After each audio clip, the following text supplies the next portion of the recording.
La presse française est relativement marrante, elle traite le prisme de la blessure de Kylian Mbappé à travers l'équipe de France et la Coupe du Monde 2026. Voici par exemple un article du journal L'Équipe qui s'interroge là-dessus, mais c'est plutôt logique puisque Mbappé a une blessure à la cuisse et qu'en France, le Real Madrid, quand on est un média généraliste qui parle pas spécifiquement de foot, on s'en moque un petit peu, on va surtout s'intéresser aux Bleus. Mais pas de panique à avoir pour l'équipe de France, normalement Kylian Mbappé devrait être rétabli. Et d'ailleurs, si on va du côté des médias francophones, cette fois spécialisés dans le football et plus précisément le Real Madrid, on a Real France qui nous avance que évidemment Mbappé sera absent pour le prochain match, mais qu'il y a un espoir de le voir lors du Classico, c'est-à-dire le 10 mai. La blessure de Kylian Mbappé, en réalité, elle a un enjeu qui est un petit peu vicieux. L'enjeu sportif pour le Real Madrid est relativement limité parce que tu sais que le FC Barcelone va avoir la Liga, tu es éliminé de Champions League, t'as pas 40 000 trucs à jouer du coup, mais par contre Kylian Mbappé, il y a cette petite musique qui commence à se entendre de plus en plus forte,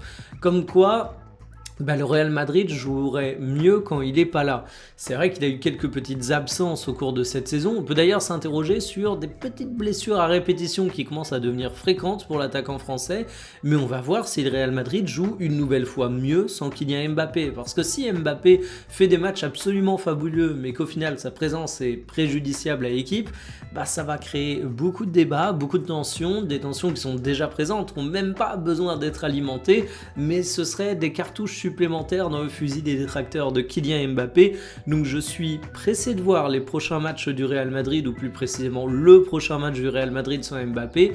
parce qu'à mon avis ça va vraiment beaucoup alimenter des débats qui sont déjà brûlants.